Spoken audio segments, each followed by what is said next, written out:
3년 동안 배울 물리학 근처의 과목들입니다. 먼저 통합과학 1, 2가 있죠. 이걸 1학기 때 다 배워요. 일반고에서는 1학기, 2학기 나눠서 가르치지만 그리고 물리학도 동시에 나갑니다. 작년 기준에서는 선생님도 통합과학 1을 같이 했어요. 지구과학 선생님, 그리고 생물 선생님, 그리고 선생님 물리까지 해서 3명이 가르치기도 했고, 통합과학 2는 지구과학 선생님이랑 생물 선생님 두 분이서 가르치기도 했고, 어쨌든 통합과학이 나오는 내용으로 나갑니다. 근데 이게 어쨌든 한 학기 이루어지기 때문에 통합과학도 조금 알고 들어오면 좋겠다 생각이 듭니다. 자, 물리학 보면, 일주일에 3시간이거든요. 근데 이 물리학이라는 책을 다 끝내야 된다 이 말이죠. 시간적으로 좀 부족해요. 원래는 그 2학기 동안 배워도 되는 내용인데, 좀 이따가 보겠습니다만은 내용이 많긴 합니다. 그래서 바쁘게 진도를 나가고 혹시라도 진도가 다 덜 나간다. 그러면 2학기 보면 전자기와 양자가 있잖아요. 물리학에도 전자기가 나옵니다.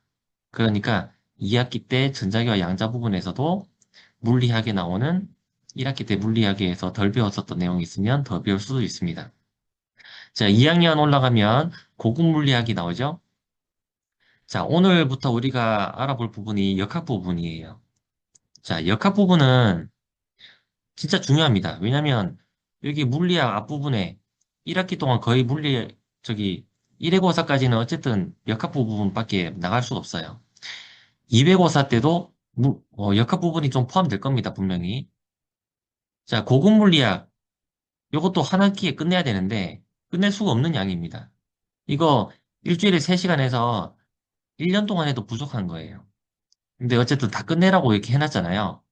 그러면 역학부터 나옵니다, 다시. 그리고 2학년 2학기가 하잖아요. AP 일반 물리 1이 뭘로 구성되어 있냐면 역학으로도 구성되어 있어요. 자, 그러다 보니까 여기 2학년 2학기까지는 역학이 엄청 많은 비중을 차지해요. 물론 전자기가 들어오고 고급 물리 뒷부분에도 전자기가 나옵니다만은 3학년 1학기에 자, AP 일반 물리학 2가 있는데 이때는 저 전자기학 부분입니다. 자, 어떤 친구들은 2학년 때 졸업하는 친구들이 있을 수 있고요. 3학년 끝나고 졸업하는 친구가 있을 수 있어요. 자, 그런데 그 카이스트를 기준으로 말을 하면 재시문 면접을 쳐요. 여러분들이 과거 올 때도 재시문 면접을 봤잖아요. 그런 것처럼 재시문 면접을 봅니다. 물리를 선택하게 되면 또 주로 면접 문제로 나오는 그 영역이 역학으로 많이 나와요. 이 역학 부분 잘 알아두기 바라고, 자, 물리학 부분을 한번 차례를 살펴보도록 하겠습니다. 자, 여기 한번 보세요. 알짜 힘, 돌림힘, 평형. 자, 근데 평형부터 했다가 돌림힘부터 했다가 물리를 싫어할 수 있기 때문에 이 부분은 뒤에 다룹니다. 순서는 선생님마다 다 달라요. 자, 두 번째, 등가속도 운동, 뉴턴의 운동 법칙. 요거는 여러분이 아마 중학교 때 배웠을 거예요. 심화해서 배우게 됩니다. 작용, 반작용 역시 뉴턴의 운동 법칙이죠. 운동량 보존 법칙. 네, 이것도 아마 중학교 때 배웠을 것 같은데요. 자, 어쨌든 간단한 개념이지만 심화해서 또 합니다. 일과 운동 에너지 관계, 역학적 에너지, 그리고, 전체 에너지, 그리고 연력학 부분 나오고, 자, 두 번째 단원이 전기와 자기입니다. 전자기학 부분이 나오게 되고요. 그리고 세 번째 단원이 빛과 물질인데, 자, 빛과 물질인데, 여기 보면 빛의 특성들이 여기 있어요. 자, 쭉 봤는데, 그 개념 자체가 어려우면, 문제는 개념을 묻는 위주로 내게 돼요. 왜냐면 개념이 어렵기 때문에 그 아는 것만으로도 열심히 했구나를 검증할 수 있잖아요. 근데 힘과 에너지에서 이 역학 부분은 개념이 조금 쉽다 보니까 문제를 많이 어렵게 낼 수도 있어요. 자, 좀 이따가 선생님이 오늘 그 반가워 들어온 친구들 먼저 맛보기로 선생님이 작년에 냈었던 문제, 그리고 3학년 가르치면서 냈었던 문제들 몇 개 맛보기로 보여줄 거니까 한번 보기 바랍니다. 자, 먼저 오늘 첫 번째 시간으로 등가속도 운동에 대해서 알아보도록 할게요. 자, 필기는 원하는 대로 하면 되겠습니다. 자, 여러분들 이 등가속도 직선 운동 관련된 문제를 어느 정도 풀 수 있는지 한번 보려고 합니다. 자, 진단하기니까 부담 갖지 말고 한번 풀어보고, 자, 만약에 풀었으면 우리 여기 줌 채팅창이 있습니다. 예, 채팅창에 기억, 니은, 디귿 중에 골라서 넣는데 일단 엔터 치지 마세요. 하나, 둘, 셋 하면 엔터 칠 거니까 알았죠? 자, 시간 잠깐 줄 테니까 풀어봅니다. 가속도라고 하는 것은 속도가 더해지는 겁니다. 그러니까 플러스만큼 더해질 수도 있고 마이너스만큼 더해질 수도 있어요. 그러면 속도가 얼마나 빨리빨리 변하냐의 정의가 가속도인데 우리 자동차의 악셀 그 페달이 있죠? 엑셀러레이션이라고 해서 가속도라는 정의가 있는데 결국 시간에 따라서 속도가 얼마나 많이 변하느냐 이 정도를 가속도라고 하죠. 그래서 시간 속도 그래프이기 때문에 그 말은 VT 그래프잖아요. 그래서 기울기를 구하면 됩니다. 왜냐하면 가로축 증가량분의 세로축 증가량이기 때문에 기울기를 구하면 되죠. 기울기가 얼마예요, 이게? 마이너스 2죠? 자, 크기를 물었습니다. 크기. 크기이기 때문에 절대값 씌우면 결국 가속도가 나옵니다. 그리고 기억이 맞죠? 2초부터 운동 방향이 바뀐다. 자, 속도의 개념이 여러분 알고 있는 건지 잘 몰라서 선생님이 물었던 건데, 속도라는 것은 속력이랑 다릅니다. 좀 이따 하겠습니다.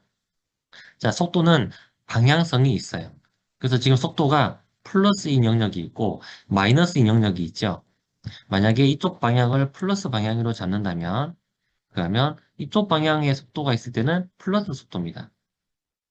그런데 반대 방향으로 가게 되면 마이너스 속도를 가지게 돼요.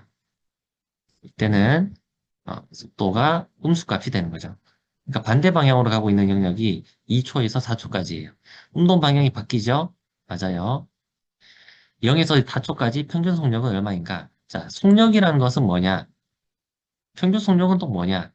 평균 속력이라고 하는 것은, 평균 속력이라고 하는 것은 시간분의, 시간분의, 시간 잠깐만요. 시간분의 이동 거리입니다.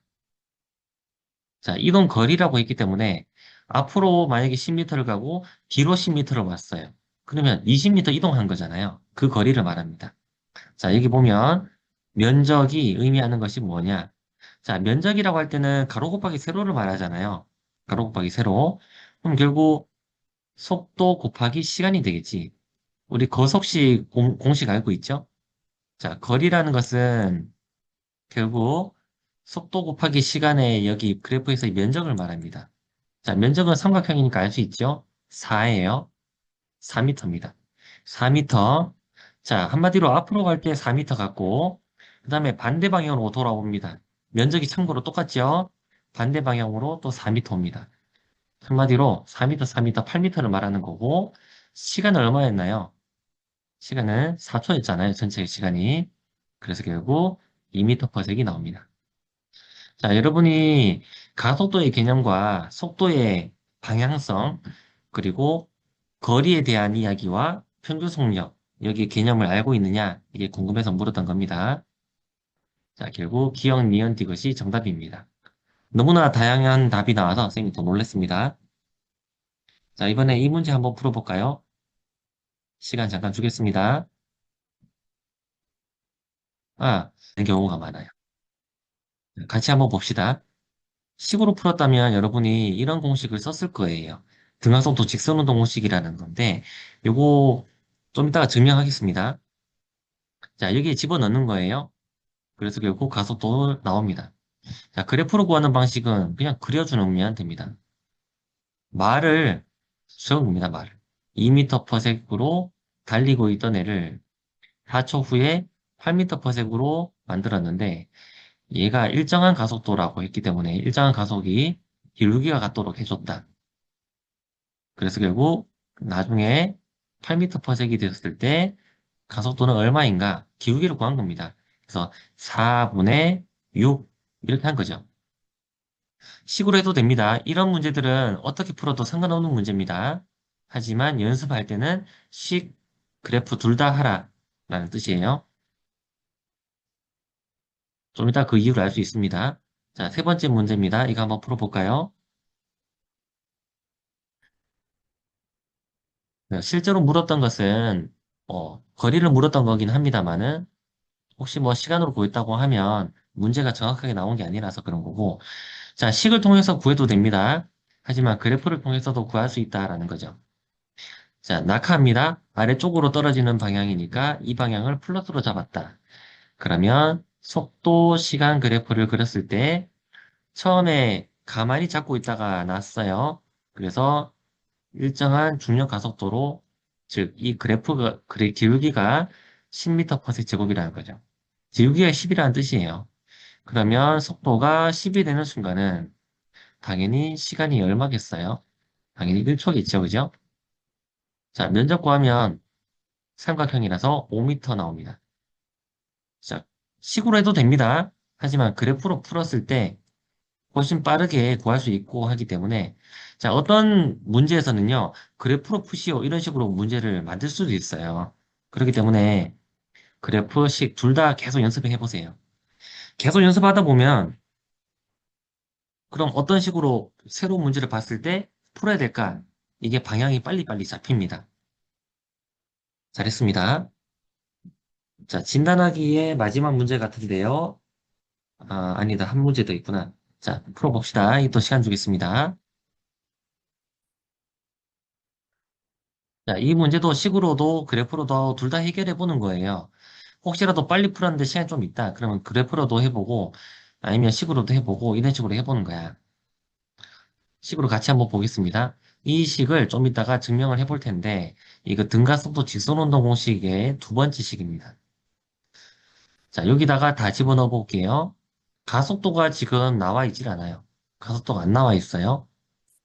자, 등가속도 직선운동 공식이 세 개가 있는데 거기에 공통점이라고 하면 전부 다 가속도 A 값이 들어가 있어요. 기호로. 근데 이 문제에서는 지금 가속도라는 말이 없잖아요. 그죠? 그래서 가속도를 그리고 참고로 1번 공식입니다. 1번 공식 써서 집어넣으면요. 결국 2번 공식이랑 1번 공식에 연립을 하게 된 거죠. 그리고 정리를 쭉 하면 25m가 됩니다. 자, 이것도 그래프로 해볼까요? 자, 그래프를 그려봤습니다. 정지해 있던 자동차, 일정한 속도로 기울기 일정하게 해서 5초 뒤에 10m/s. 자, 말한 걸 그냥 그대로 그래프로 그렸어요. 이동한 거리 바로 나오죠? 면적이 바로 나오죠, 그죠? 25m. 그죠? 자, 혹시 그래프로 풀었으면요, 식으로도 풀어보세요, 여러분. 자, 똑같은 문제를 다양한 풀이로 접근해 보는 거는 아주 중요합니다. 그래야 나중에 새로운 문제를 봤을 때 어떻게 풀지가 빨리 감이 잡히기 때문에 그래요. 자, 그 다음에 이 문제도 풀어봅시다. 마지막 문제입니다. 답이 15초에서 한 번입니다. 이거 속도의 개념을 알고 있느냐의 문제입니다. 속도라는 것. 아까 이야기했죠? 어떤 쪽이 플러스 방향이라고 하면 플러스 값을 이만큼 갖고 있다는 것이죠. 마이너스는 반대 방향을 말합니다. 그래서 15초에 한 번이라는 거고, 이거 오해할 수 있는 부분이죠. 만약에 이렇게 돼버렸어. 그래프가 지금 이렇게 됐단 말이에요. 근데 마치 물체 움직임이 이렇게 되는 것처럼 착각할 수 있는 거죠. 그래프의 Y축의 의미를 꼭 보고 그대로 해석을 해야 됩니다. 만약에 이 그래프가 Y축이 위치예요. 예를 들어. 위치가 시간에 따라서 이렇게 변했어요. 그럼 당연히 이렇게 하면 올라가다가 반대로 내려오는 꼴이 되기 때문에 이때는 이 시간에 그 이동 방향이 바뀌었겠죠. 그러니까 당연히 여기 Y축의 의미를 보고 그대로 해석을 해주세요. 자, 그 다음에 두 번째, 0에서 10초 동안 평균 가속도. 자, 아까 전에 평균이란 말을 한번 해봤었는데, 가속도의 개념도 아까 익혔거든요. 가속도는 시간 변화량 분의 속도 변화량이었잖아요. 해주면 됩니다. 그러면 10초 그리고 속도 변화 0에서 10초. 속도가 얼마나 변했나요? 2죠. 0.2m/s 제곱만큼으로 변했습니다. 결국 0.2m/s 제곱. 자, 0에서 10초 동안 평균 속도. 자, 여기서 우리가 이때까지 이야기 안 했던 개념이 나오는데, 자, 속도라고 하는 것은 어떤 의미냐? 자, 변이라는 말을 좀 이따가 다룰 겁니다. 시간 변화량 분의 변이. 지금 만약에 X축으로 움직인다고 해봅시다. 그러면 X축 방향으로 얼만큼 위치가 변했느냐를 보면 됩니다. 자, 위치가 변한 게요. 여기서 면적만큼 오른쪽으로 이동한 거거든요. 오른쪽으로 이렇게 이동한 거거든요. 속도가 조금 바뀌긴 했죠. 하지만 이만큼 일정한 방향으로 계속 갔기 때문에 이만큼의 면적을 해주면 그게 위치의 변화량이 됩니다. 참고로 이게 값이 얼마예요? 보자. 15m를 갔잖아요. 그죠? 10초 동안에 15m를 갔기 때문에 1.5m/s이 평균 속도가 됩니다. 자, 잘했습니다, 여러분. 그러면, 그러면 이제 본격적으로 알아보도록 하겠습니다. 우리가 물리학에서 보통 개념을 배울 때요. 간단한 것에서 복잡한 걸로 점점 배웁니다. 화학도 그래요. 제일 간단한 원소부터 시작해서 복잡한 원소로 넘어가거든요. 그래서 많은 부분에서 어떤 개념을 배울 때 수소 원자부터 배우게 됩니다. 자, 제일 간단한 운동은요, 정지입니다. 그죠? 그래서 어떻게 보면 이 물리학의 제일 첫 번째 단원의 제일 앞부분이 평형을 배우게 되는 거예요. 근데 평형에서 그 돌린 힘 평형 뭐 이런 말까지 나오기 때문에 그게 좀 더 어려운 내용이라 선생님은 작년에 뒷부분에서 가르쳐 줬습니다만은 어쨌든 정지한 상태가 제일 간단한 운동이죠. 그 다음에 움직입니다. 제일 간단하게 움직이는 건요. 뭔가 변하지 않는 거예요. 그래서 속도도 방향도 변하지 않는 운동이 그 다음에 간단한 운동이네. 조금 복잡해지면 이렇게 되겠죠. 속도는 변하긴 하는데 일정한 비율로 속도가 변하는 거야. 자, 이제 방향도 바뀌어버리면 점점 이렇게 복잡해 보이는 거죠. 이런 식으로 개념의 위계들이 있으니까 자, 점점 복잡한 운동으로 되는구나. 자, 이런 식으로 나중에 물리학을 배우고 난 뒤에 한번 다시 이렇게 개관해서 보잖아요. 그러면 약간 좀 물리학이 좀 단순하게 보이기도 해요. 자, 이런 느낌으로 여러분이 배우게 됩니다. 자, 속도가 변하는 운동. 만약에 강아지가 100m는 요 정도 속도로, 나머지 100m는 요 정도 속도로 왔다고 하자. 그러면 평균 속도는 어떨지 한번 구해보도록 합니다. 평균 속도를 한번 구해보세요. 시간 잠깐 주겠습니다. 자, 스피드가 우리한테 익숙하죠? 스피드가 속력일지 속도일지만 구분해보자. 그럼 빌라스티는 반대쪽으로 갈 거니까. 자, 스피드. 속력일까요? 속도일까요? 채팅창에 잠깐만 적어주세요. 스피드가 속력일까? 속도일까? 자, 하나, 둘, 셋. 속, 속. 이거 더 다양하네요. 오, 대박이네요. 이렇게 다양하게 나올 줄 몰랐어요. 자, 스피드가 속력입니다. 스피드가 속력이에요. 자, 우리가 차를 타고 가는데 과속 카메라가 있어요. 그 과속 카메라는 과속 보호일까요? 과속력일까요? 과속 카메라. 과연 이거는 과속도일까? 과속력일까? 뭘까요? 자, 우리가 과속 카메라라고 하면서 야, 속도 좀 줄여. 야, 속력 좀 줄여. 이렇게 말해도 되죠? 뭐가 맞냐? 다 됩니다. 그땐 다 돼요. 자, 무슨 말이냐면은 이렇게 계속 가고 있어요. 어떤 속도로 가고 있어요. 예를 들어 시속으로 따졌을 때 시속 100km/h로 가고 있어요. 예를 들어. 그럼 이걸 속력이라고 해야 될까? 속도로 해야 될까? 이 궁금하단 말이야. 둘 다 맞아요, 둘 다. 둘 다 맞아요. 방향이 바뀌지 않고 그냥 가고 있으면 속도 값과 속력 값이 똑같기 때문에 그래요. 자, 좀 더 명확하게 구분한다면 참고로 여기 과속도, 과속력 뭐 다 됩니다. 이거 둘 다 됩니다. 속력, 속도 다 됩니다. 속도, 속력 다 됩니다. 상관없어요. 그렇기 때문에 우리가 일상생활에서 섞어서 쓰다 보니까 이게 같은 양인 것처럼 착각하고 있는 거지. 그러다가 갑자기 물리시간 돼서 속도와 속력은 다르다 해버리니까 갑자기 경험이랑 달라서 분명히 같았는데 수업 시간엔 다르게 쓰고 경험적으로는 또 똑같이 써야지 이렇게 생각할 수 있는데 그게 아니에요. 우리가 섞어서 썼었던 이유는 속력이나 속도가 같았던 상황이었기 때문에 써도 됐던 거였죠. 자, 그렇게 구분해야 돼요. 자, 좀 더 정확하게 비교를 하면 계기판에 나타나는 게 속력이라고 생각하면 돼요. 계기판에 나타나는 게 속력이에요. 빠르기를 말합니다. 빠르기. 속도가 무엇인지 좀 더 자세하게 알아보도록 하겠습니다. 자, 이 사람이요. 보물을 가지러 가요. 그런데 길이 직선으로 나 있지는 않고 8km, 6km 이렇게 가야 돼요.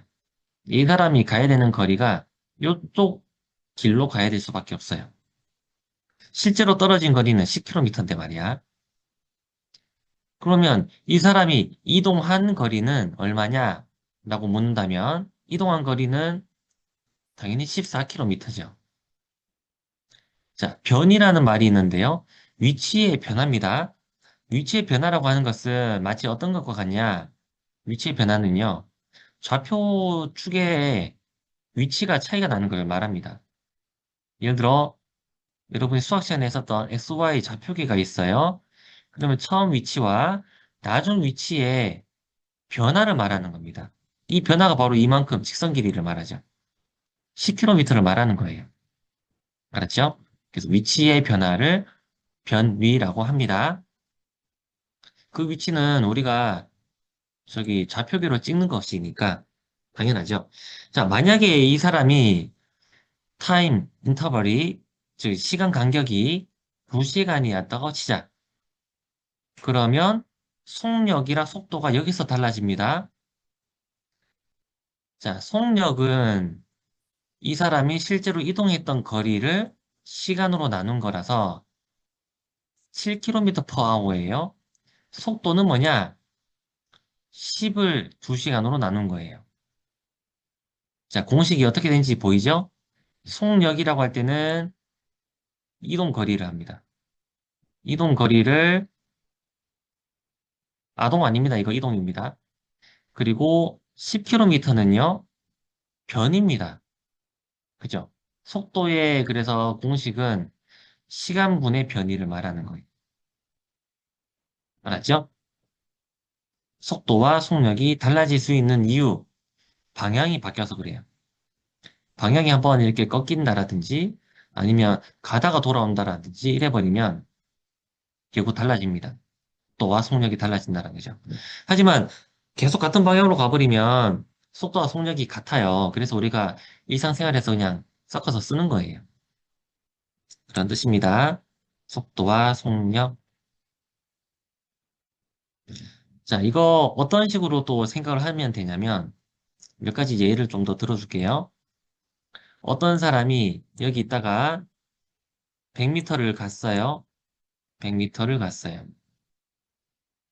자, 그런 다음에 이 사람이 또 100m를 돌아왔어요. 그러면 갈 때 10초, 올 때 또 10초가 걸렸어요. 그러면 이 사람의 평균 속력을 물어본다면, 자, 평균 속력은 방금 했던 시간분의 총 시간이 20초가 됐고, 이동 거리 200m입니다. 그러니까 이 사람의 평균 스피드, 평균 속력은 10m per sec이 되는 거지. 자, 속도는 어떻게 됐을까요? 속도는 시간분의 20초가 걸렸죠. 하지만 변이가 어떻게 됐나? 변이가 0이에요. 그죠? 이 사람은 평균 속도가 0이 되는 거예요. 어떤 개념인지 알겠죠?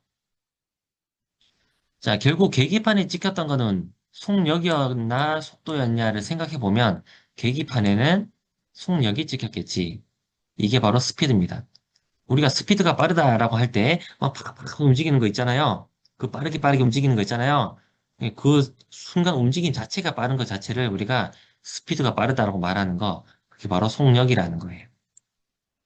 자, 아니면 좀 비율을 또 다르게 들어볼까요? 자, 만약에 어떤 사람이, 이 사람이 이렇게 친구를 만나러 가요. 이렇게 와요. 근데 엄청 빨리 움직였어요.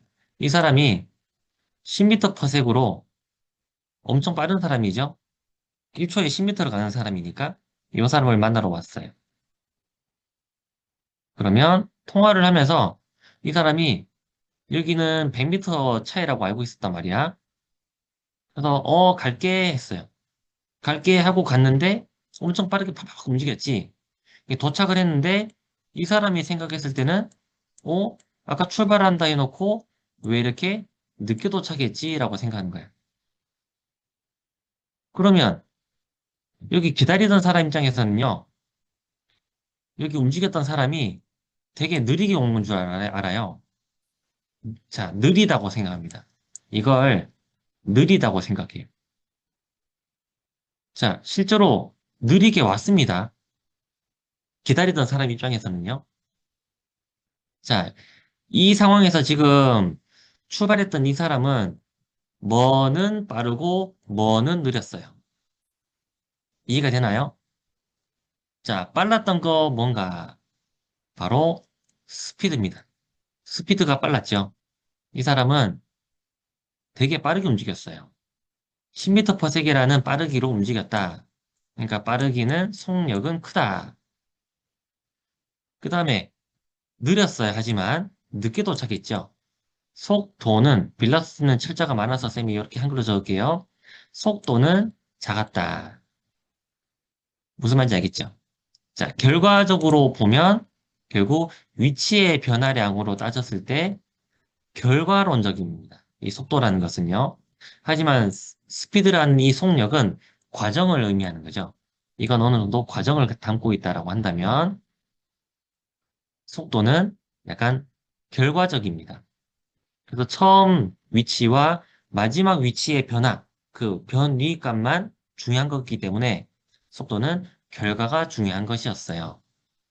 그래서 이 사람이 기다렸던 사람 입장에서는 느리다라고 할 때는 속도가 느리다라고 된 거지. 이 사람이 생각했을 때는 나는 아주 빨랐어. 나는 빨랐다. 나는 빨랐다라고 말할 때 이 사람은 뭐가 빨랐냐?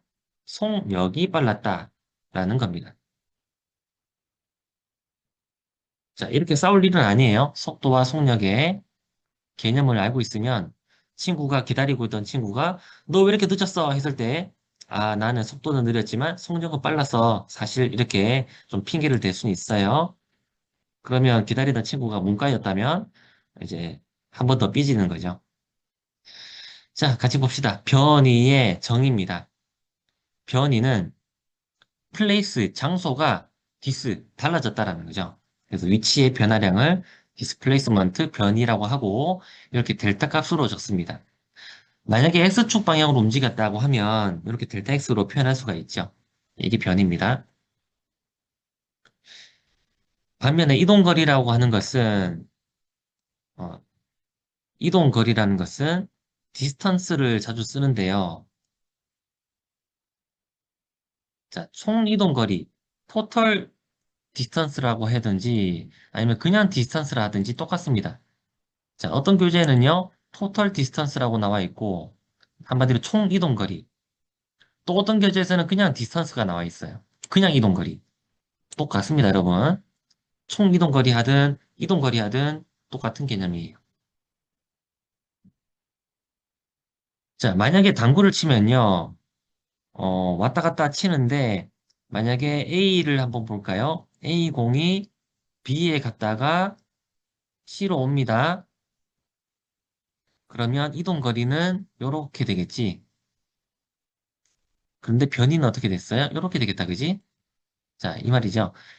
디스턴스는 이동 거리를 말하는 거죠. 실제 이동했었던 거를 다 더하면 되고, 변이는 좌표의 위치 차이입니다. 직선 거리를 의미하는 겁니다. 어떤 건지 알겠죠, 이제? 변이, 이동 거리. 자, 이제 그러면 속도와 속력을 정의를 다시 해봅시다. 자, 에버리지라고 해서 평균을 뜻하는 거였고요.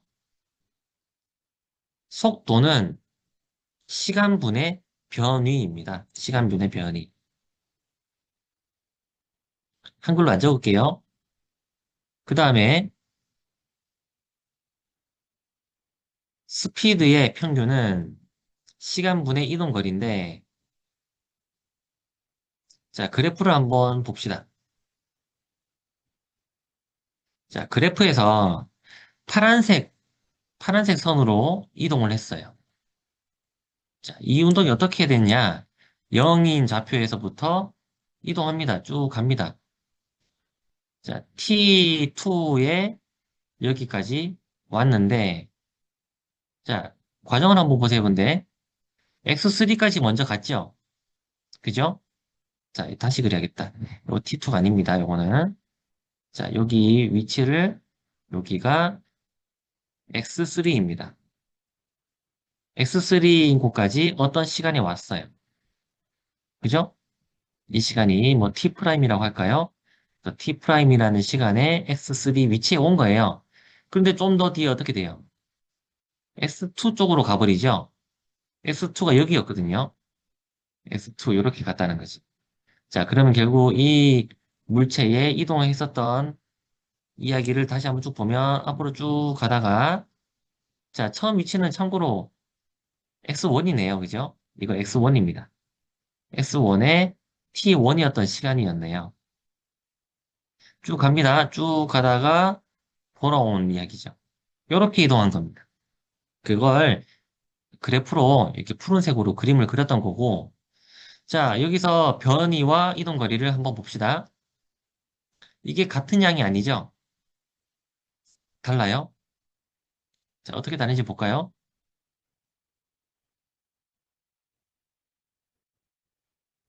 자, 변이는 얼마냐?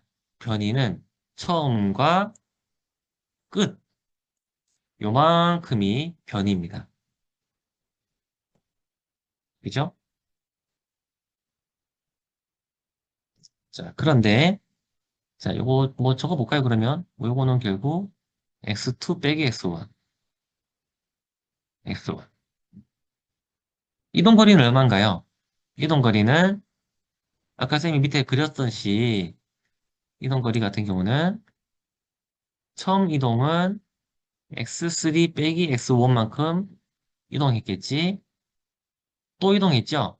얼만큼 이동했냐? 뒤로 이만큼 이동했단 말이지. 그리고 x3 빼기 x2만큼 이동했겠죠. 그죠? 자, 눈치채는지 모르겠지만 이동 거리라는 것은 마이너스가 없습니다. 여러분이 앞으로 갔다가 뒤로 걸어도 계속 더해질 뿐이잖아요. 이동 거리는 항상 플러스입니다. 요건 항상 플러스 값을 가지게 될 거예요. 이동 거리는 항상 플러스다. 자, 변이라는 것은 마이너스가 될 수도 있어요. 마이너스가 될 수도 있어요.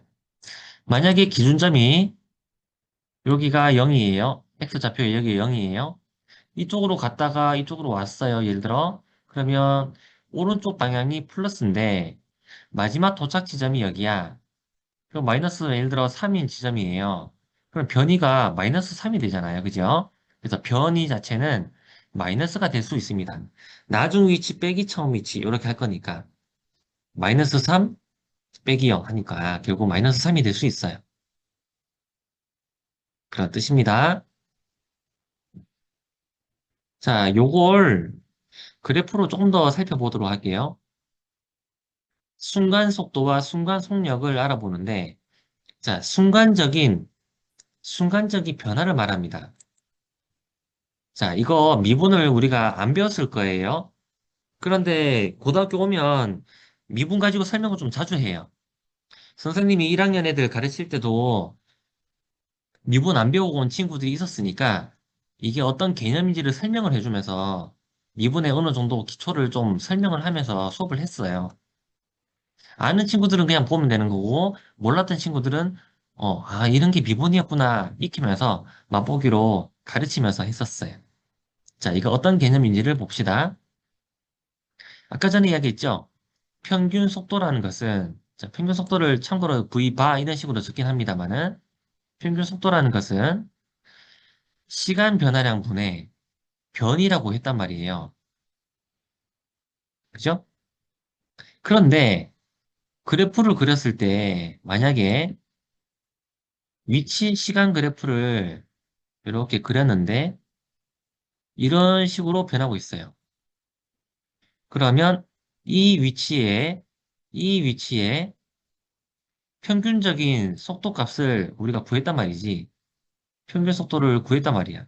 이렇게 기울기 구하면 되죠. S축 증가량 분의 Y축 증가량 하면 이게 바로 요 식의 의미니까. S축 증가량 분의 Y축 증가량 한마디로 기울기입니다. 자, 기울기 값이 결국 평균을 말하는 거였는데 만약에 이 델타 T 값이 아주 작다고 해봐요. 그게 바로 순간적이라는 뜻이죠. 자, 이거 리미트라는 겁니다. 영어로 리밋이라는 거예요. 리밋. 리밋이라는 것은 한계라는 뜻이죠. 극한적으로. 한계. 그러니까 델타 t 값을 0으로 가까이 보내버려라. 한계까지 보내버려라 라는 뜻이니까 결국 이 값이 어떻게 되냐? 아주 순간적인 변화량이 되는 거예요. 순간적인 변화량일 때 이때의 델타 값을 우리는 2로 간단하게 적어요. 자, 앞에처럼 적어버리니까 길잖아요. 그죠? 이게 길잖아요. 이때의 값을 우리가 d라는 걸로 따로 적습니다. 이게 바로 뭐냐면 x를 t로 미분한다라는 뜻이에요. 이게 미분의 개념입니다. 아주 짧은 시간으로 작게 분리시킨다 이 말이에요. 작을 미자예요. 분리, 작게 분리시켜라. 아주 미세하게 분리시키면 됩니다. 그러면 오른쪽 그래프에서 어떻게 되냐? 오른쪽 그래프에서 아주 순간적인, 자, 여기에 아주 순간적인 시간의 변화에 따라 기울기를 구하게 되는 거예요. 바로 접선의 기울기가 되는 거예요.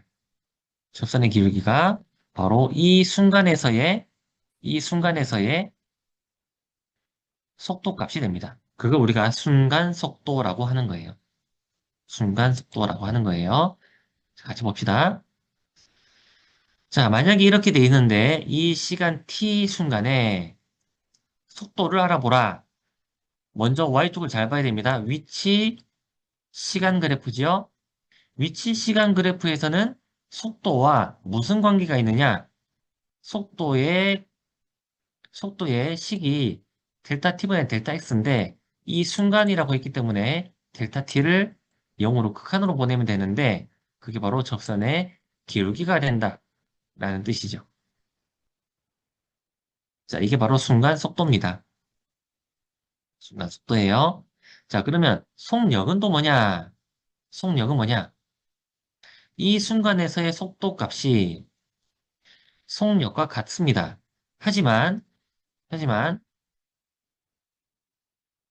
속력은 계기판에 뜬 값을 말하는 거잖아요. 그죠? 계기판에 뜬 값을 말하는 거잖아요. 그러니까 절대값을 말하는 거예요. 자, 속도는 반대로 움직일 수도 있어요. 어떤 방향, 플러스 방향으로 가다가 반대 방향으로 가면 마이너스의 방향으로 간다. 그래서 속도는 마이너스가 가능합니다. 속도는 마이너스가 가능해요. 하지만 속력은 계기판에 뜬 것 자체이기 때문에 그리고 속력의 정의가 아까 뭐였습니까? 델타 t분의 이동 거리였잖아요. 그죠? 이동 거리였단 말이에요. 그러니까 이동 거리는 플러스밖에 안 된다 했잖아요. 항상 플러스입니다. 그렇기 때문에 절대값을 씌워 놓은 것을 스피드라고 보면 돼요. 알았죠? 만약에 이쪽 방향으로 100km로 가고 있어요. 시속 100km로 가고 있단 말이에요. 근데 이 사람이 만약에 원주에서 강릉으로 가요. 그러다가 강릉에서 원주로 옵니다. 이 사람이 역시 시속이 100km/h로 와요. 이 사람 계기판에는 계속 100km, 100km가 찍혔을 거 아니에요. 그죠? 그래서 오른쪽은 플러스 방향이라 했으면 왼쪽은 마이너스였겠지만 계기판에 떴던 속력 자체는 계속 플러스 값으로 떴을 거니까 절대값을 씌워야 된다라는 뜻이죠. 무슨 말인지 알겠죠? 자, 시간이 벌써 1시간이 됐는데 쉬는 시간 조금 가지면서 할게요, 여러분. 자, 혹시라도 늦게 들어온 친구들은 쌤이 조금 이야기를 해주겠습니다. 자, 속력은 속도의 크기다라는 겁니다. 계기판에 보면 마이너스로 내려가질 않아요. 계속 플러스 값이 뜹니다. 계기판에 값이 바로 스피드다. 이렇게 생각하면 되겠습니다. 속도와 속력, 이제 구분이 좀 되겠죠? 그러면, 아까 전에 쌤이 처음에 간단한 운동에서 점점 복잡한 운동으로 변한다라고 했잖아요. 자, 조금 복잡해집니다. 속도가 변할 거예요. 하지만 아직은 간단합니다. 일정하게 변할 거예요. 자, 그래프를 가지고 문제를 많이 풀게 될 건데, 그때 결론부터 말하자면, 속도 시간 그래프를 그려야 돼요. VT 그래프를 그려야 돼요. 왜 그런지는 설명을 하겠습니다. 자, 등가 속도입니다. 가속도가 일정하다. A 값이 가속도죠? A가 일정하다라는 것은 이렇게 직선으로 일정하다라는 거지. 시간이 지나도 일정하다라는 뜻이에요. 자, 이때 면적의 의미가 있습니다. 공식을 적으면 그래프랑 항상 비교를 할 수 있거든요. 요 값이 바로 델타 V입니다. 왜 그러냐? 가속도의 정의잖아요, 이게. 가속도의 정의가 델타 T분의 델타 V잖아요. 그럼 반대로 해보세요. 반대로 AT를 넘겨버리면, 델타 T를 넘겨버리면 A 곱하기 델타 T 값이 되잖아요. A 곱하기 델타 T 값이 결국 면적이잖아요. 그죠? 그러니까 면적이 결국 델타 V가 된다라는 뜻입니다. 항상 공식이랑 그래프랑 잘 비교해가면서 그 의미를 알아야 됩니다. 그래서 면적이 의미하는 것이 무엇인지. 자, 어떤 친구들은요, 면적이 이동 거리다. 이렇게 외우고 있는 친구들도 있는데, 절대로 외워서는 안 됩니다. 이거는 틀린 거기 때문에 지금은. 왜냐? Y축을 봐야죠, Y축. Y축의 의미가 지금 가속도잖아요. 그러니까 결국 가속도와 시간이 같이 들어가 있는 공식이 무엇인가를 떠올리면 결국 나머지의 의미를 알 수 있는 거예요. 알았죠? X축과 Y축의 의미가 무엇인지를 보고 그것들이 같이 연결되어 있는 공식을 떠올리는 것이 중요합니다. 자, 카메라 안 켠 친구들은 가능하면 좀 켜주세요. 자, 이거 풀이를 해볼게요. 나중 속도 빼기 처음 속도로 해버리면 결국 나중 속도 값이 이렇게 풀이가 돼요. 나중 속도. 자, 이거는 외워야 되는 값입니다. V는 VO 플러스 AT. 이거는 입으로도 크게 발음해가면서 무조건 외워야 되는 공식이에요. V는 VO 플러스 AT. 자, 이게 첫 번째 1번 공식입니다. 이게 1번 공식이에요. V는 VO 플러스 AT.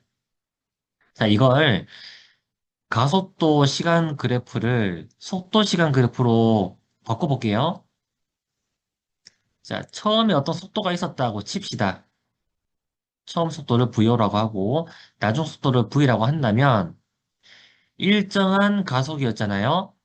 그러면 VT 그래프에서는 어떻게 그려야 되냐? 기울기가 일정하게 그려주면 되죠. 왜냐? 자, 왜냐? 이 기울기가 가속도의 개념이잖아요. 똑같아요, 지금. 반복해 볼게요. V, T. V랑 T가 같이 연결되어 있는 식이 있는데, 그게 뭐냐? 아까 첫 번째 봤었던 이 식이잖아요. 그죠? 자, 기울기의 의미가 무엇인가를 내가 궁금해 했어요. 그럼 기울기의 의미가 뭡니까? 가로축 증가량 분의 세로축 증가량이잖아요. 이거잖아요. 이게 뭡니까? 이게 가속도잖아요. 그러니까 결국 기울기 공식을 적어보고 이게 가속도네. 그러니까 기울기가 가속도다. 이렇게 나오는 거죠. 자, 면적이 의미하는 것은 또 뭐냐? 속도와 시간을 곱하면 뭐가 되냐라는 뜻입니다. 이게 결국 속도와 시간. 자, 속도와 시간을 곱하면 무슨 공식이 나오느냐? 이게 바로 아까 전에 우리가 했던 델타 X입니다. 아까 우리 했잖아요. 속도가 결국 델타 T분의 델타 X. 델타 X가 참고로 뭐예요, 이거? 변입니다, 변이. 지금 속도를 하고 있습니다. 이거 속도입니다, 속도. 가속도, 속도입니다, 속도 지금.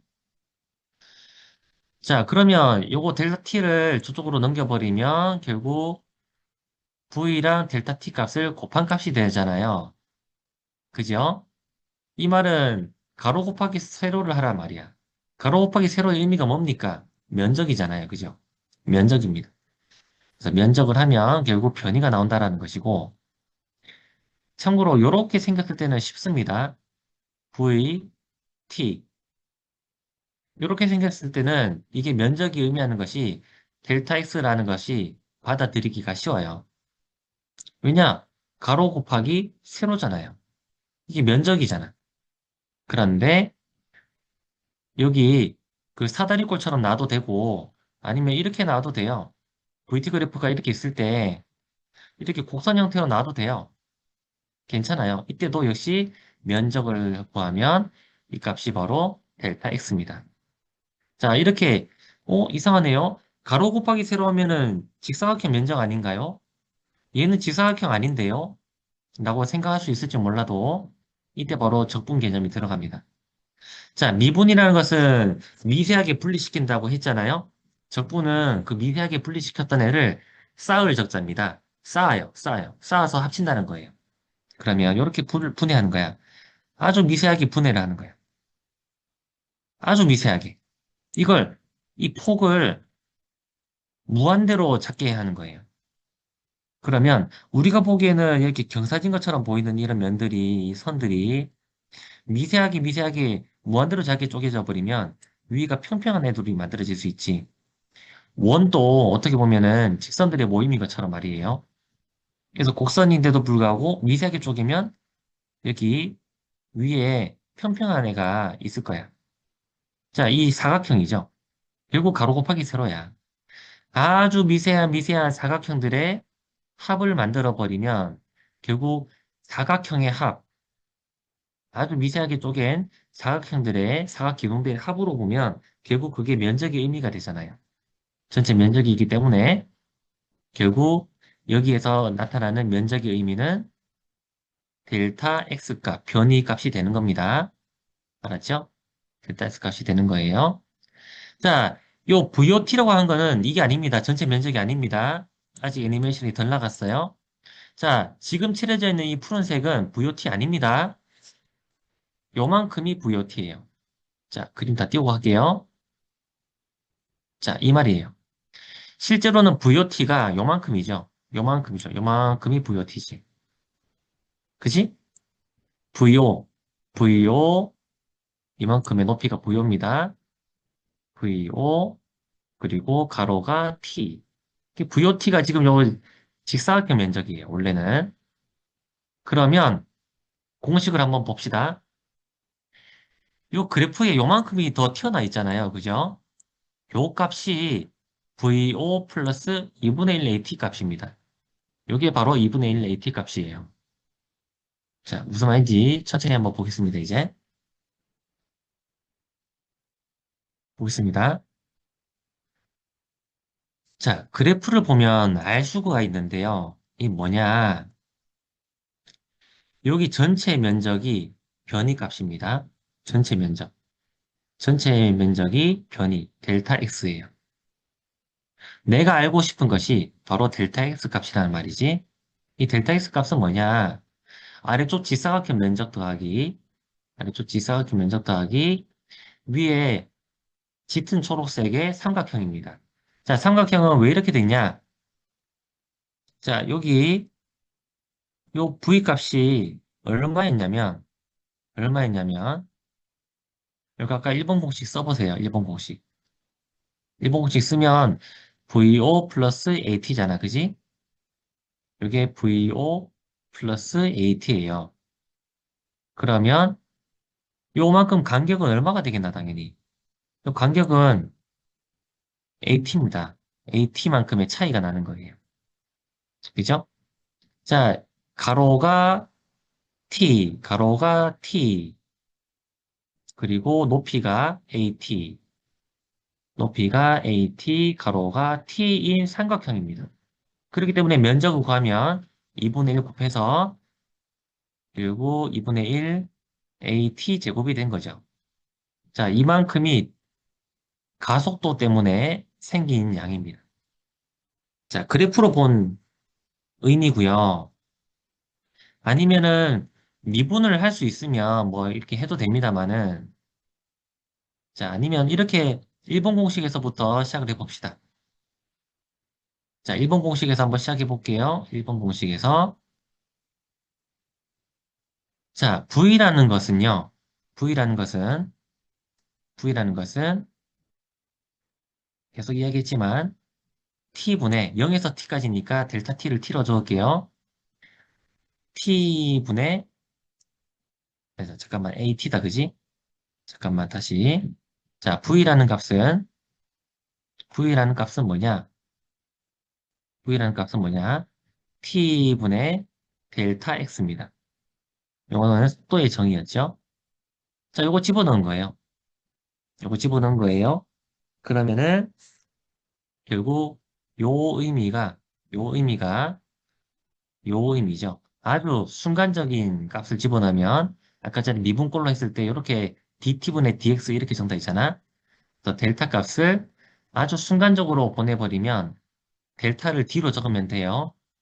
그래서 무한대로 짧은 순간이다 라는 거고 자 이걸 이 값을 이 값을 시간으로 적분하면 이런 값이 되는데 자 우리가 아직 적분을 안 배웠어요.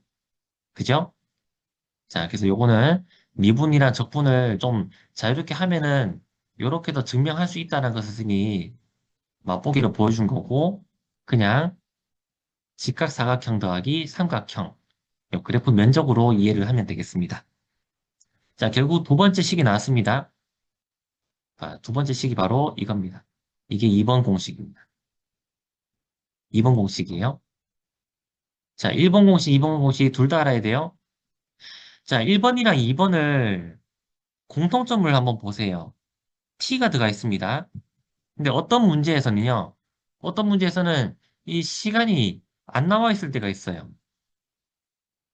그러면 여기 있는 시간을, 1번에 있는 시간을 여기에 대입을 해버리는 거지. 그럼 t가 사라질 거 아니야. 대입법 한단 말이잖아. 사라집니다. 그러면 바로 세 번째 공식이 나옵니다. 자, 세 번째 공식은 결국에는 여기 제일 밑에 있는 게 세 번째 식인데, 자, 1번식, 2번식, 3번씩 무조건 외워야 되는 식이에요. 자, 3번씩은 1번, 2번 연립해서 나온 겁니다. 시간이 없죠? 시간이 없는 거 보니까 1번씩이랑 2번씩이랑 연립해서 나온 것이다. 이렇게 이해를 하면 돼요. 여러분 한번 시간 나면 해보세요. t를 1번에 있는 t를 2번에 집어넣어서 3번 공식을 얻을 수가 있어요.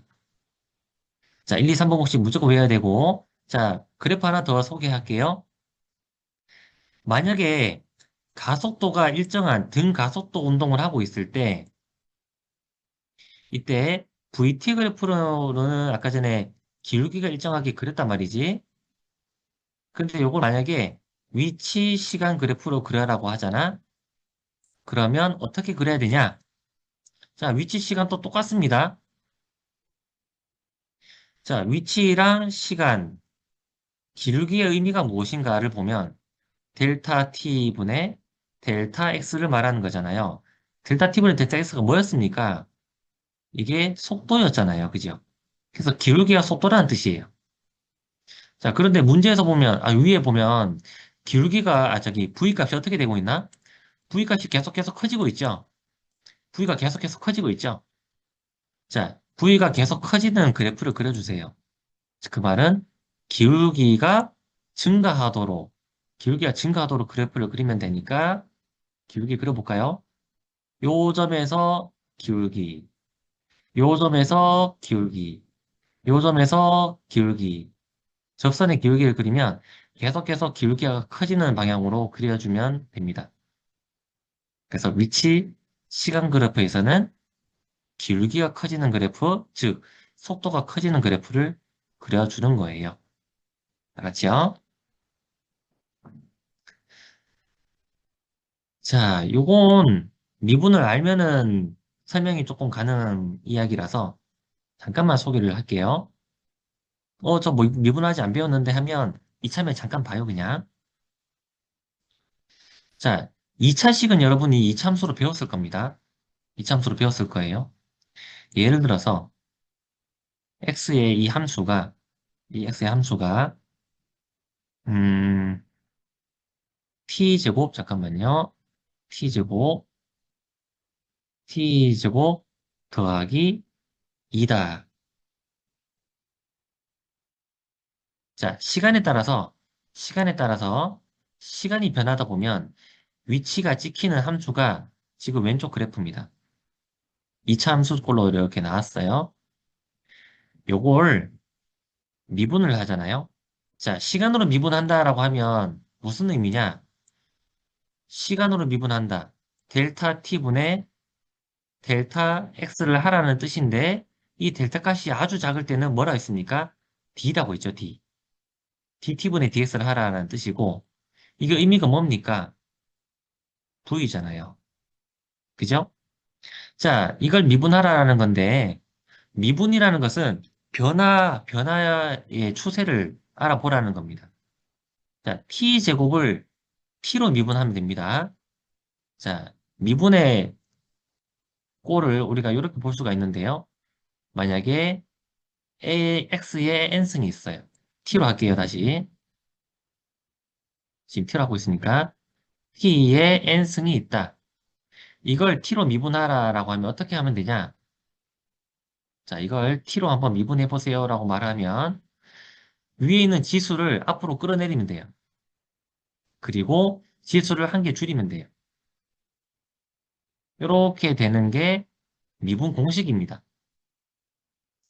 그러면 t제곱은 뭐가 되냐? 2를 앞으로 빼세요. 그러면 2t가 되겠지. 2를 하나 줄이세요. 그럼 1이 되겠지. 1승 생략했습니다. 자, 2는 상수기 때문에 변화가 없죠. 그래서 변화가 없어서 0입니다. 참고로 0입니다. 그래서 v는 2t에 대한 함수가 나오는 거지. 자, 이게 결국 함수가 만약에 초기 속도가 이렇게 있었다면 기울기가 2인 함수가 기울기가 2인 함수가 되는 거예요. 그래서 v는 기울기가 2인 함수가 되는 겁니다. v요. 자, 이렇게 되는 거예요. 자, 그러면 한 번 더 해볼게요. 한 번 더 미분해 볼까요? 이거 한 번 더 미분해 버리면 어떻게 되냐? 자, 갑니다. 자, dt분의 dv를 하라라는 뜻입니다. dt분의 dv를 하라. 이 무슨 말이냐? 이거 정의가 가속도잖아요. 시간 변화량분의 속도 변화량의 순간 변화량, 순간 가속도를 말하는 겁니다. 자, 그러면 이거는 미분했고 이미 적었고, 이것도 시간으로 한번 미분해 볼까요? 자, t의 1승입니다. 그죠? 그러면 아까 어떻게 하라 했어요? 지수를 앞으로 빼라 했죠? 곱해보세요. 그럼 2가 남죠? 그 다음 하나 줄여라 했죠? 그럼 t의 0승이 됩니다. t의 0승은 어떻게 돼? 뭐냐? 1이잖아요. 그죠? t의 0승 1입니다. 그러니까 2가 되는 거예요. 뒤에 있는 값은 부호는 일정한 상수라서 변화가 없어요. 그래서 변화가 없어서 0입니다. 결국 가속도가 2인 그래프 이렇게 그려줄 수도 있는 거예요. 그러다 보니까 지금 미분 적분들이 막 쓰이는 거예요. 근데 미분 적분을 안 쓰고 가르치려고 하면 너무 좀 쉽게 가르치고 아니면 식과 그래프의 이 그 관계들을 정확하게 다루기가 힘들기 때문에 미분 적분을 꼭 써야 되는 거예요. 그러니까 물리 시간에 쌤도 미분하면서 적분하면서 가르쳤던 겁니다. 자, 혹시 저 미분 안 배웠는데 하면 아마 선생님이 가르쳐 줄 겁니다. 물리하면서 가르쳐 줄 거고 화학 시간에 나오면 화학 쌤이 가르쳐 줄 거고 하겠죠. 자, 요것도 방금 쌤이 이야기했던 건데 자, 속도의 크기가 가장 작을 때의 시간을 자, 참고로 이거 시험 문제로 냈던 거예요. 잠깐 풀어봅니다, 여러분. 혹시 미분을 안 배웠다? 그러면 그냥 뭐 근거는 식으로 밝히시오 부분은 안 해도 됩니다만 잠깐 풀어보세요. 자, 정답을 보면 이렇게 2차 함수 그리는 거는 여러분 됐을 거고요. 속도의 크기가 가장 작을 때, 속도의 크기, 기울기의 크기가 가장 작을 때. 그러면 기울기가 이렇게 되기도 하고, 이렇게 되기도 하고, 이렇게 되기도 하고, 이렇게 되기도 하고, 이렇게 되기도 한단 말이야. 기울기가 그죠? 접선을 하면 됩니다. 크기가 가장 작을 때니까 여기겠죠? 그죠? 근거는 식으로 밝히시오. 자, 여기서 쌤이 미분을 한번 썼는데요. 한번 보세요. 자, 요거 미분을 하면 아까처럼 어떻게 되냐? 미분을 해보세요. 시간에 대해서. 그러면 속도가 나옵니다. 왜냐면 t분의 dx라는 것은 속도를 의미하는 것이니까요. 그러면 오른쪽 편도 t로 미분을 해보세요. 그러면 아까 전에 요거 이야기했던 거 있지? 지수가 앞으로 나오고, 지수가 앞으로 나오고, 하나 줄이세요. 1. 그다음 여기서도 1이 있을 거 아니야? 앞으로 곱해봐야 4다, 그지? 그 다음에 지수가 이제 0이 될 겁니다. 그럼 1 값이 돼요. 그러니까 1 생략했습니다. 자, 1은 변화가 없죠? 그래서 0입니다. 이렇게 나온 거죠. 그죠? 그러면 시간을 2초를 집어넣어 보세요. 2초 집어넣어 보면, 2초 집어넣어 보면 실제로 0, 기울기가 0이라는 것을 알 수가 있죠. 기울기가 0이죠, 지금. 그래서 근거는 식으로 밝히시오라는 뜻입니다. 자, 미분에 관련된 개념도 조금씩 이야기했기 때문에 이거 시험 문제로 선생님이 냈던 거였고, 속도의 크기가 바로 스피드입니다. 절대값이죠. 자, 이 문제를 한번 풀어보는데, 이 미분 적분 있는 거 안 씁니다. 자, 요거 조금 어려운 문제니까요. 일단은 5분 주겠습니다. 한번 풀어보세요. 자, 문제 정답입니다.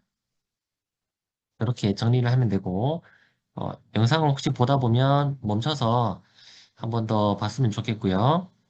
그리고 숙제 문제입니다.